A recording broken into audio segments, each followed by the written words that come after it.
When it comes to emotions, we do things like ignore, suppress, deny, blunt, reject, fix, turn against, try to control, manipulate, minimize, distract ourselves from, disguise, dissociate from, numb out, and violently act out our emotions. Well, as a result of this dysfunctional relationship we have with emotions, some of you are disconnected from your emotions to the degree that you may not really consciously feel your emotions anymore. This is a big problem for so many reasons. Well, it's critical to reconnect with your emotions and start to feel them again. And in today's video, I'm going to give you an exercise to do this, plus a few more tips which will help you to do exactly this.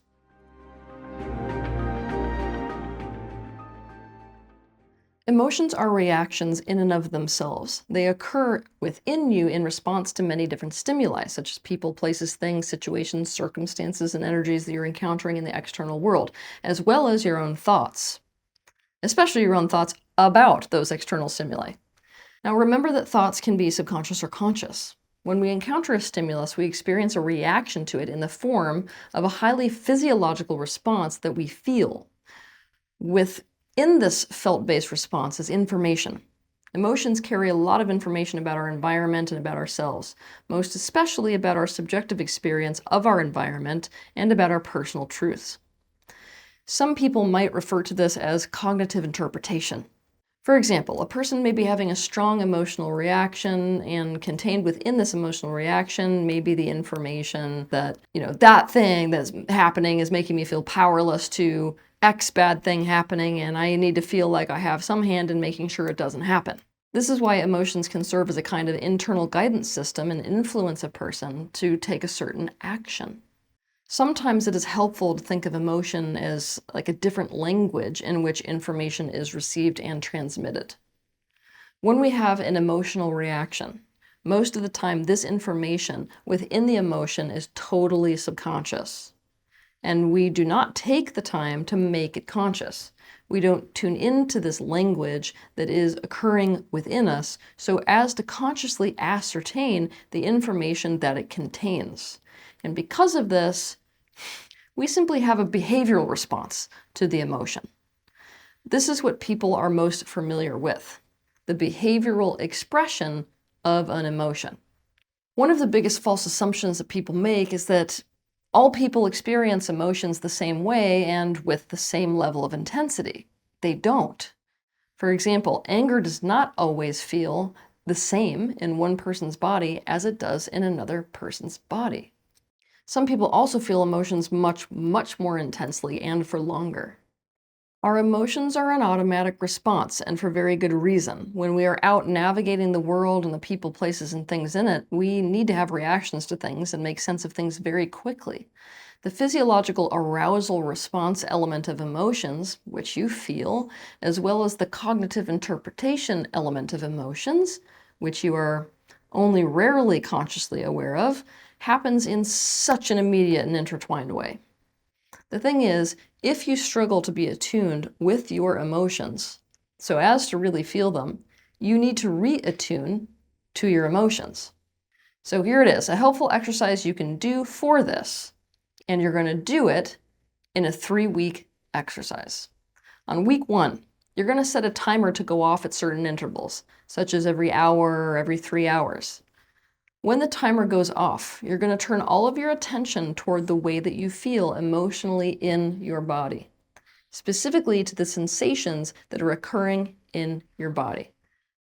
Emotions, they appear as sensations in the body. For example, anger may show up as flushing in your face, muscle tension in certain areas of the body, increased heart rate, maybe trembling, churning in the stomach, pulling in the brow area. The way that different emotions show up as sensations in people's bodies may vary. You're going to record the sensations that are occurring at that time. And I need you to keep in mind that numbness is, in fact, a sensation.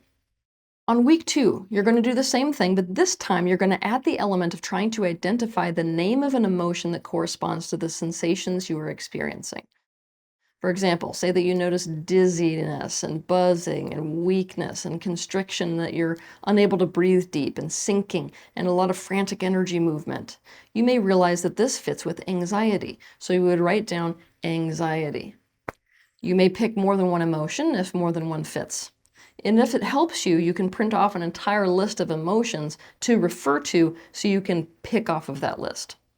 On week 3, you're going to continue to do both of these things, but this time you're going to add another thing. You're going to look to give your emotion context. What this means is that you're going to look back to see when that emotion started, what was happening, what situation caused it to arise, and what thoughts were you thinking.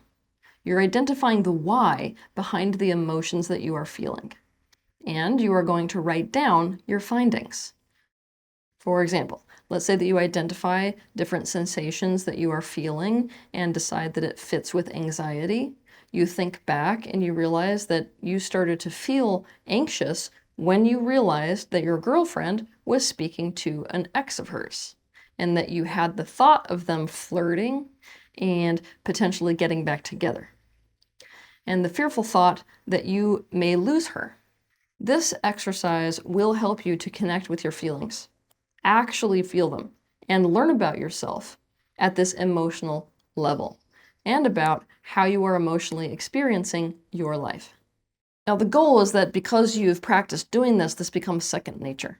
In addition to this exercise, here are some more things you can do to reconnect with so as to fully feel and understand your emotions.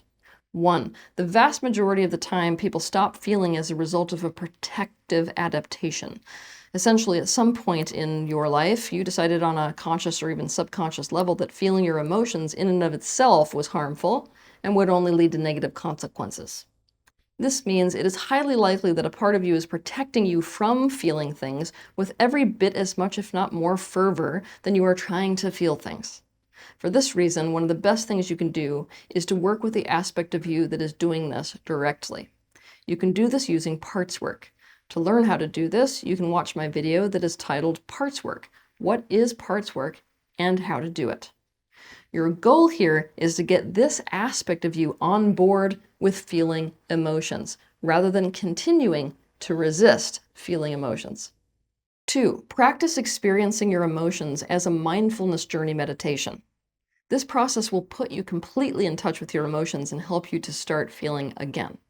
I call this process the emotional experiencing process. You can learn how to do this by watching my video titled How to Do the Emotional Experiencing Process. 3, express your emotion. Sometimes getting the ball rolling by expressing emotion actually helps you to fully feel the reality of what is going on with you emotionally. You can do this by following the prompts that I have laid out in my video that is titled How to Express Your Emotion. 4, water is an incredible amplifier of emotion. When I'm working with someone who struggles to feel emotion, I will often put them in water because of how effective this is. So, if you want to feel your emotions, consider taking a bath or getting in an ocean or a lake or a stream. Getting into a lukewarm shower is also often effective, and if you can find no option to submerge yourself, putting your feet in water is your next best option. 5, go out into nature. Nature grounds people into their bodies. The more embodied you are, the more you will reconnect with your senses. Remember that emotions are a sense. And because of this, nature will help you to feel what is going on in your body and being. This includes the way you feel emotionally. Never underestimate the power of going out into nature.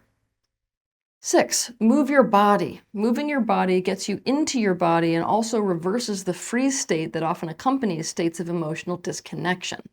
While any movement is a good idea, the best thing is to do movement where you are able to work up a sweat.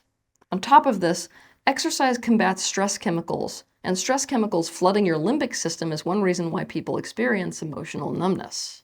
This is why sometimes you see people exercising and breaking down. 7, consciously seek out and experience and experiment things that evoke strong emotion. This could be looking at art that's evocative, watching social media clips that are emotional in nature, watching movies that are meant to evoke strong emotions, listening to music that evokes emotions, trying new hobbies that stimulate emotions, etc. You can seek out things that evoke specific emotions as well as a part of this experiment. So if you're looking to experience anger, why don't you look for things that are meant to spark anger? And as you engage with these things, be fully present to and mentally describe the emotional reactions that are taking place within your body and being. 8, start to pay attention to your dreams. Every morning, record what you can remember of your dreams as well as how you felt in those dreams. The dream world holds all kinds of emotional content that we may not be experiencing in our conscious waking life. Basically, we experience what is actually going on with us emotionally in our dream time. So, becoming conscious and aware of what we are experiencing in dream time puts us in touch with what is happening with us emotionally in our day-to-day waking life. Even though it is usually a protective adaptation, being disconnected from your emotions to the degree that you are not consciously feeling your emotions can be a very scary experience. It can make you feel like you are not really alive even though you are technically living. Not feeling your emotions can ruin your relationships with other people, and it can make it so that you've lost your inner compass with which to navigate your life. Well, the good news is these exercises are going to help you out regarding this quandary, and as a result, you will be able to feel once again. Have a good week.